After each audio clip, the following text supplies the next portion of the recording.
Have you ever stopped to consider the peculiar stories buried within the Civil War's murky depths? America's deadliest struggle hides episodes so strange, so unfathomable, that even a century and a half later, they stretch the limits of belief. Picture, if you will, a soldier who fought through more than 400 engagements, yet declined every opportunity for promotion, a rifle so far ahead of its time that Union officials feared to see it issued, and battles that ignited, not because of grand strategies, but from lost cigars and the search for shoes. These are not fanciful legends. They are truths that bend and reshape the very way we think about history.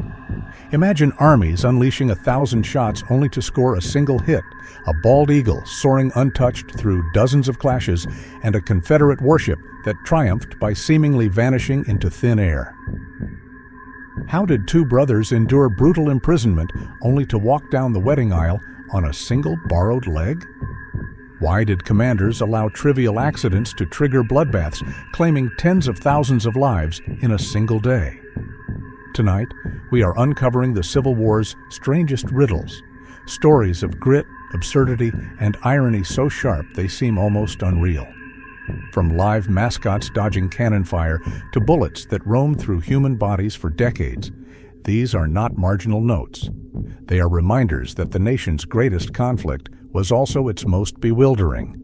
Stay with us. By the end, you may question everything you thought you knew. But before we dive in, remember to like and subscribe to support our community. Among the many hardened veterans of this war, one figure stands apart: George Barnhart Zimpelman. Though offered promotion, he deliberately remained a private throughout his service with Terry's Texas Rangers, one of the Confederacy's most famous cavalry regiments. Records show that he fought in more than 400 skirmishes and battles combined, an extraordinary number by any measure. Zimpelman gained particular notice for his horsemanship and for the dubious honor of losing more mounts in battle than any other trooper in the regiment. His combat experience left him scarred with two major wounds. The first was severe but recoverable, while the second left him permanently impaired, shaping the rest of his life after the war. His combination of humble rank, repeated exposure to battle, and sacrifice of body makes Zimpelman one of the most unusual case studies of frontline endurance in the Civil War. Then came the Spencer repeating rifle. Its revolutionary breech-loading system promised to change warfare forever, but Union authorities balked. In 1860, when the weapon was demonstrated, Army bureaucrats blocked its adoption, claiming that soldiers would squander ammunition recklessly, exhausting fragile supply lines. Their hesitance delayed the rifle's wider distribution until late 1863, with mass deployment only in the final stages of the conflict. Yet when Union cavalry units finally received the Spencer in significant numbers, its 7-shot magazine and swift reload proved decisive in battle, changing tactics dramatically even as old guard officials clung stubbornly to the single-shot musket and its traditional volley fire. But weaponry was only part of the inefficiency. Statistical studies of Civil War marksmanship show that both North and South struggled with accuracy. Analysts estimated that it took thousands of shots, burning through nearly 240 pounds of powder and 900 pounds of lead, for every enemy soldier killed. The reasons were many: the limitations of muzzle-loading rifles, raw recruits with little training, and battlefields choked with black powder smoke that blinded the best of shooters. War logistics revolved not around precision, but bulk. Tons of powder and lead moved to the front so men could fire blindly, a reality that jars with our modern view of 19th century weapons. Stranger still, some of the war's defining battles erupted from the smallest accidents. Gettysburg, remembered as the great turning point of July 1863, began not from design but desperation. Confederate troops, barefoot and worn from the march, entered the Pennsylvania town hoping to find shoes. Instead, they collided with Union cavalry, sparking the costliest battle of the war. Antietam, the bloodiest single day in American military history, arose from another accident. A Confederate officer carelessly wrapped Lee's campaign orders around a bundle of cigars and dropped them in a Maryland field. Discovered by a Union soldier, the papers handed General George McClellan an unprecedented advantage, and for once he acted with urgency. The ensuing clash along Antietam Creek claimed more than 22,000 lives in a single day, paving the way for Lincoln to announce the Emancipation Proclamation. Not all of the war's legends were human. Consider Old Abe, the bald eagle adopted by the 8th Wisconsin Infantry. Purchased from a Chippewa tribesman for 5 bushels of corn in 1861, the eagle quickly became inseparable from the regiment. Perched during drills, trailing his comrades like a loyal dog, he became a fixture of camp life. In battle, Old Abe would soar above the field in wide spirals, disappearing into the clouds until the fighting ceased.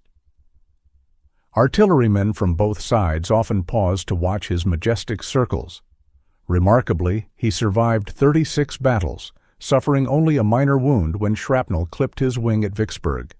After the war, he became Wisconsin's living emblem, residing in the state capital until his death in 1881. Preserved by taxidermy, he remains on display today in Madison, a symbol of endurance and pride, immortalized even further by a bronze statue atop the state's Civil War memorial. The Walker brothers of North Carolina embody another curious tale of survival.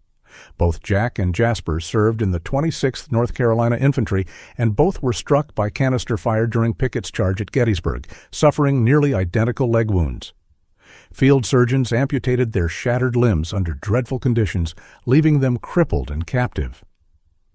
Jack was confined to Fort Delaware Prison, Jasper to Camp Chase in Ohio. After the war, they returned home and became early adopters of prosthetic limbs, cork legs fitted with working knee joints. They rebuilt their lives as businessmen and community leaders. But at Jasper's wedding in 1868, fate played one last twist. His artificial leg broke on the day of the ceremony. His brother Jack lent him his own, allowing Jasper to walk to the altar literally on his brother's leg. Newspapers called it the wedding on borrowed legs, a moment that captured both the cost of war and the bonds between brothers. Another remarkable figure was Sergeant Henderson Verdon of Arkansas.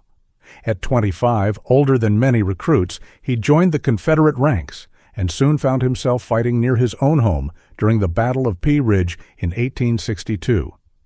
There, he was struck by a Union minie-ball that pierced his lung and lodged near his spine, an injury sustained within sight of his family farm.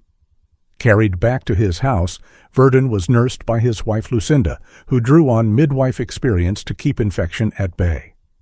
Against all odds, he survived, though the bullet remained inside him. Over the years, it slowly shifted within his body, causing him pain but never killing him. He lived another 40 years, a living testament to the resilience of Civil War veterans. His descendants carried on his legacy into the 20th century, including a grandson who flew with the famed Flying Tigers in World War II. Naval warfare had its own curiosities. On July 15, 1862, the Confederate ironclad Arkansas met the Union ship Carondelet on the Yazoo River. Union sailors boarded the Arkansas after her crew retreated behind sealed iron doors. Finding the deck deserted and the hatches impenetrable, the Union men held the surface of the ship but could not control it. Frustrated, they eventually withdrew, leaving the Confederates to reemerge unharmed. Each side claimed success, the Union for capturing the deck, the Confederates for saving the ship, but historians mark it as one of the strangest stalemates in naval history. Even the soldiers' clothing added confusion to the battlefield. We often think of blue for the Union and gray for the Confederacy, but in reality the war's early years saw a patchwork of colors. New York regiments wore gray uniforms nearly indistinguishable from Confederates at Bull Run. Vermont men marched in butternut wool like their Southern counterparts. Louisiana's Tiger Rifles donned flamboyant zouave pants striped in blue, while a New Jersey cavalry battalion rode into battle in bright sky blue jackets with gold trim, earning the nickname Butterflies. It was not until mid-1863 that supply shortages and regulations gradually forced a more standardized color scheme. Finally, there was the case of General Joseph E. Johnston.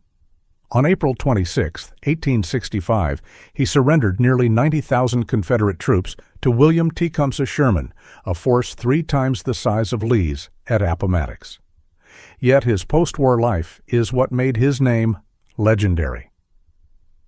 Embracing reconciliation, Johnston served as a pallbearer at several Union generals' funerals, including that of Ulysses S. Grant. At Sherman's funeral in 1891, Johnston stood bareheaded in the freezing rain, refusing to cover himself out of respect. He soon caught pneumonia and died, his final act of honor sealing his reputation as a soldier of dignity. These stories are not mere curiosities, they are mysteries that continue to provoke questions. Did George Zimpelman refuse rank as a quiet act of rebellion? Could a misplaced cigar truly alter the course of history? And what truths might still lie hidden inside the bullet lodged in Henderson Verdon's body? The Civil War may be long past, but its strangest tales remind us that history is never simple and never finished. Thank you for watching today's episode on Empire History Central. Please don't forget to like, subscribe, and share, so as to grow our rising community.